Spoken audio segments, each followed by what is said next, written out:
الحمدللہ وکفا والصلاة والسلام علی عبادہ الذین اصطفیٰ۔ آج کی اس مختصر نشست میں ام المؤمنین حضرت صفیہ بنت حیی رضی اللہ تعالی عنہا کے متعلق چند باتیں عرض کرنی ہے۔ کل 11 ازواج ہے جن کو نبی پاک صلی اللہ علیہ وسلم کی زوجیت کا شرف حاصل ہوا اور جن کو ازواج مطہرات کے نام سے یاد کیا جاتا ہے۔ جب ہم قرآن کا مطالعہ کرتے ہیں تو قرآن کے مقدس اوراق ہمیں ان ازواج مطہرات کے مقدس تذکروں سے مزین نظر آتے ہیں، اور احادیث مبارکہ اور سیرت کی کتابوں میں ان ازواج مطہرات کی عفت، عظمت، منقبت اور تقدس اور پاک دامنی کا تذکرہ بڑے احتشام اور اہتمام کے ساتھ کیا گیا۔ اللہ تبارک و تعالی نے ان ازواج کو عالی مقام عطا فرمایا اور عظیم مقام عطا فرمایا۔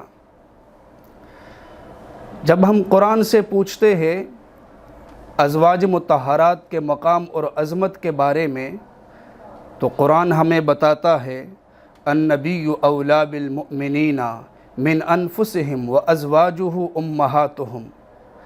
اللہ تبارک و تعالی نے اس آیت میں ازواج مطہرات کی 2 شرفوں کو ذکر فرمایا پہلا شرف ازواج مطہرات کو ازواج النبی ہونے کی حیثیت سے حاصل ہے کہ ان کو محمد مصطفیٰ صلی اللہ علیہ وسلم کی زوجیت کا شرف حاصل ہے۔ چونکہ محمد مصطفیٰ صلی اللہ علیہ وسلم کی زوجیت کا شرف یہ بہت بڑی نعمت ہے، اور یہ ازواج مطہرات کو اپنے اختیار سے یہ شرف نہیں ملا بلکہ اللہ کا انتخاب ہے۔ اللہ نے پوری کائنات کی مستورات اور خواتین میں پیغمبر علیہ السلام کی زوجیت کے لیے ازواج مطہرات کو چنا اور انتخاب فرمایا، جیسے کہ قرآن کا بیان ہے اِنَّا أَحْلَلْنَا لَكَ أَزْوَاجَكَ۔ اور اس آیت میں دوسری فضیلت ازواج مطہرات کی النبی اولیٰ بالمؤمنین من انفسہم وازواجہ امہاتہم، فرمایا کہ ازواج مطہرات مومنین کی مائیں ہیں، امہات المؤمنین ہے۔ قرآن کہتا ہے ان ازواج کا بڑا مقام ہے، عالی مقام ہے، ازواج النبی ہے، امہات المؤمنین ہے۔ پھر فرمایا یا نساء النبی لستن کاحد من النساء، اے پیغمبر کے ازواج تم دوسری عورتوں کی طرح نہیں بلکہ تمہارا مقام اعلیٰ ہے اور تمہاری فضیلت بہت زیادہ ہے۔ پھر ازواج مطہرات کی تطہیر، عفت، پاک دامنی اور عصمت کو اجاگر کرتے ہوئے قرآن کہتا ہے وَيُطَهِّرَكُمْ تَطْهِيرًا۔ ازواج مطہرات میں سے ایک زوجہ ام المؤمنین حضرت صفیہ بنت حیی رضی اللہ تعالی عنہا ہے۔ ام المؤمنین کو ایک فضیلت تو یہ بھی حاصل ہے کہ ماں اور باپ دونوں طرف سے سیادت ان کو حاصل ہے۔ چونکہ یہودیوں کے جو 2 مشہور قبیلے تھے، ایک بنو نذیر اور ایک بنو قریظہ، حضرت صفیہ رضی اللہ کے والد بنو نذیر کے سردار تھے اور والدہ بنو قریظہ کے سردار کی بیٹی تھی، تو ماں باپ کی طرف سے انہیں سیادت حاصل ہے۔ جب صحابہ کرام نے خیبر پر حملہ کیا اور خیبر کو فتح کیا اور اس کے بعد چند قیدیوں کو قید کیا تو حضرت صفیہ رضی اللہ تعالی عنہ بھی ان قیدیوں میں شامل تھی۔ صحابہ کرام نے نبی علیہ السلام کے سامنے تذکرہ کیا کہ حضرت صفیہ بھی شامل ہے جن کو ماں باپ کی طرف سے سیادت کی سعادت بھی حاصل ہے، ایک شرف بھی حاصل ہے، اور اپنے خاندان کے اندر اور قبائل میں ایک ممتاز عورت ہے۔ تو آپ نے فرمایا کہ میں نے اس کو آزاد کر دیا۔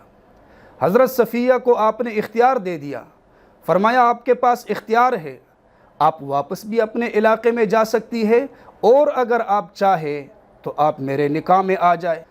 حضرت صفیہ نے فوراً کہا اختار اللہ و رسولہ، میں اللہ اور اس کے رسول کو اختیار کرتی ہوں، اللہ اور اس کے رسول کو ترجیح دیتی ہوں۔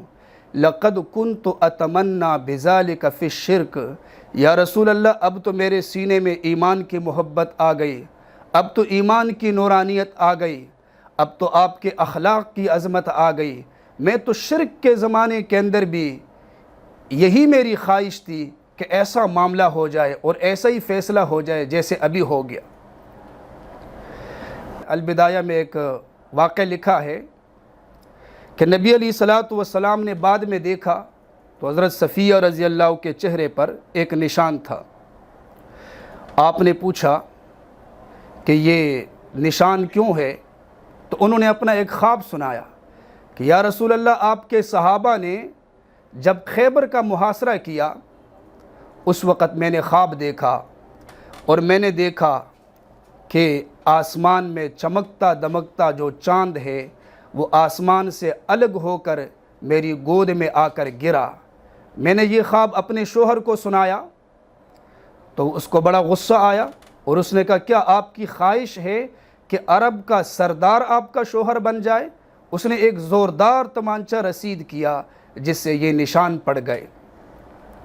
تو نبی علیہ الصلوۃ والسلام کا نکاح ان کے ساتھ سن 7 ہجری میں راستے میں ہی خیبر سے واپس آتے ہوئے راستے میں ہی نکاح ہو گیا اور ولیمے کا انتظام بھی راستے میں ہی ہو گیا۔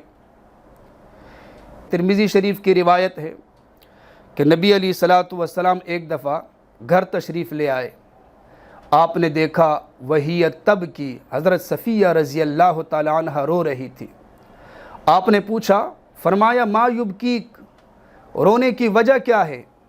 حضرت صفیہ نے بیان کیا یا رسول اللہ، حضرت حفصہ اور عائشہ رضی اللہ تعالیٰ عنہما دونوں جو ہے انہوں نے مجھے یہ کہا کہ ہمیں 2 نسبتیں حاصل ہے، 2 فضیلتیں حاصل ہے، ایک تو ازواج النبی کی فضیلت حاصل ہے اور ایک پیغمبر علیہ الصلوۃ والسلام کے خاندانی ہونے کا شرف ہمیں حاصل ہے۔ تو ہمیں 2 شرف حاصل ہے اور آپ تو ایک یہودیہ عورت ہے۔ تو آپ علیہ الصلوۃ والسلام نے فرمایا کہ آپ نے اپنی نسبتیں کیوں نہیں بتائی، اپنی فضیلت آپ نے کیوں نہیں بتائی؟ آپ کی فضیلت تو بہت زیادہ ہے۔ انک لابنۃ نبی، آپ تو ایک نبی کی بیٹی ہے۔ وان عمک نبی، آپ کا چچا بھی نبی ہے۔ وانک لتحت نبی، اور اس وقت آپ کا شوہر بھی نبی ہے۔ آپ کو تو 3 نسبتیں حاصل ہے۔ گویا کہ نبی علیہ الصلوۃ والسلام نے ان کو جواب کا طریقہ بتا دیا کہ آپ اس طرح جواب دیں۔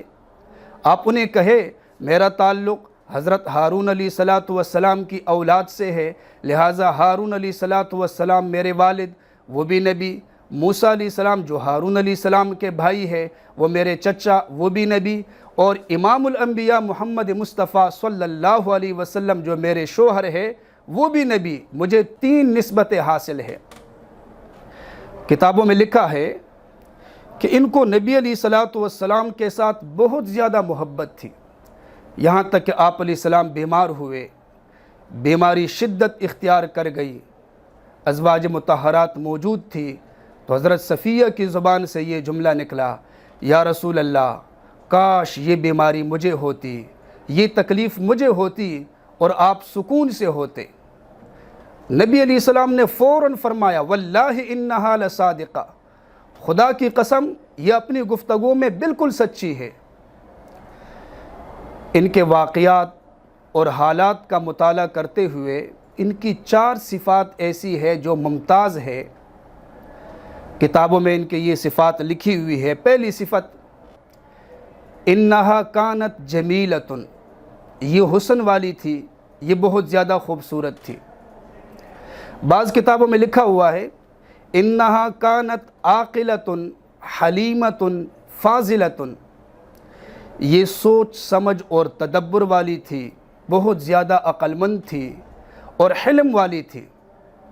اب اس سے بڑی عقل کیا ہو سکتی ہے کہ جب رسول اللہ صلی اللہ علیہ وسلم نے ان کو اختیار دیا، اگر آپ چاہے تو آپ واپس بھی جا سکتی ہے، آپ چاہے تو میرے نکاح میں آ جائے، تو اس وقت انہوں نے سوچا ان کے ذہن نے بالکل صحیح کام کیا اور نبی علیہ الصلوۃ والسلام کی زوجیت کا شرف انہیں ملا، اگر یہ واپس چلی جاتی تو غالباً ان کا نام و نشان بھی نہ ہوتا، نہ کوئی تذکرہ ہوتا۔